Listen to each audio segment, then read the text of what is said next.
約書亞記第24章。約書亞將以色列的眾支派聚集在示劍，召了以色列的長老、族長、審判官並長官來，他們就站在神面前。約書亞對眾民說：耶和華以色列的神如此說：古時你們的列祖，就是亞伯拉罕和拿鶴的父親他拿，住在大河那邊侍奉別神。我將你們的祖宗亞伯拉罕從大河的那邊帶來，領他走遍迦南全地，又使他的子孫眾多，把以撒賜給他，又把雅各和以掃賜給以撒，將西珥山賜給以掃為業。後來雅各和他的子孫下到埃及去了。我差遣摩西、亞倫，並照我在埃及中所行的降災與埃及，然後把你們領出來。我領你們列祖出埃及，你們就到了紅海。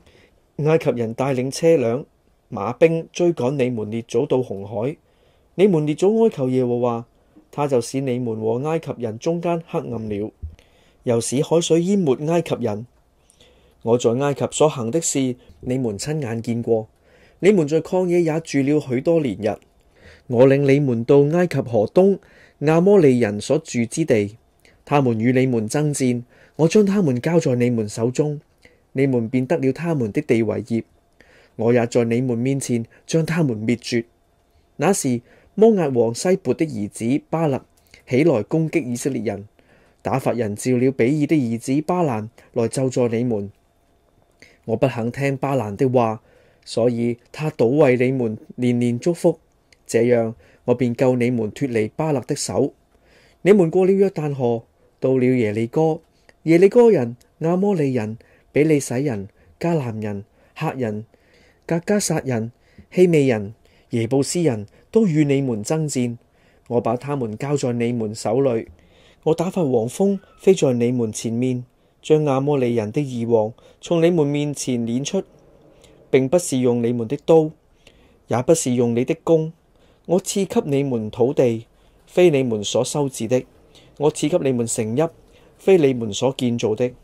你們就住在其中，又得吃非你們所栽種的葡萄園、橄欖園的果子。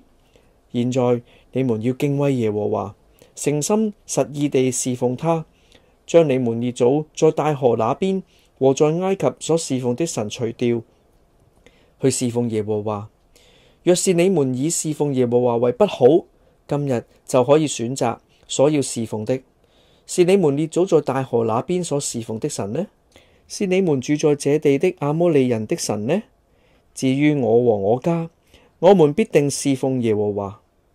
百姓回答說：我們斷不敢離棄耶和華去侍奉別神，因耶和華我們的神曾將我們和我們列祖從埃及地的為奴之家領出來，在我們眼前行了那些大神蹟，在我們所行的道上所經過的諸國都保護了我們。耶和華又把住此地的亞摩利人都從我們面前趕出去，所以我們必侍奉耶和華，因為他是我們的神。約書亞對百姓說：你們不能侍奉耶和華，因為他是聖潔的神，是忌邪的神，必不赦免你們的過犯罪惡。你們若離棄耶和華去侍奉外邦神，耶和華在降福之後必轉移降禍與你們，把你們滅絕。百姓回答約書亞說：不然，我們定要侍奉耶和華。約書亞對百姓說：你們選定耶和華要侍奉他，你們自己作見證吧。他們說：我們願意作見證。約書亞說：你們現在除掉你們中間的外邦神，專心歸向耶和華以色列的神。百姓回答約書亞說：我們必侍奉耶和華我們的神，聽從他的話。當日約書亞就與百姓立約，在示劍為他們立定律例典章。約書亞將這些話都寫在神的律法書上，又將一大塊石頭立在橡樹下耶和華的聖所旁邊。約書亞對百姓說：看啊，這石頭可以向我們作見證，因為是聽見了耶和華所吩咐我們的一切話。倘或你們背棄你們的神，這石頭就可以向你們作見證。於是約書亞打發百姓各歸自己的地業去了。這些事以後，耶和華的僕人嫩的兒子約書亞正110歲，就死了。以色列人將他葬在他地業的境內，就是在以法蓮山地的亭拿西拉，在迦實山的北邊。約書亞在世和約書亞死後，那些知道耶和華為以色列人所行諸事的長老還在的時候，以色列人侍奉耶和華。以色列人從埃及所帶來約瑟的骸骨，葬埋在示劍，就是在雅各從前用100塊銀子向示劍的父親哈末的子孫所買的那塊地裏。這就作了約瑟子孫的產業。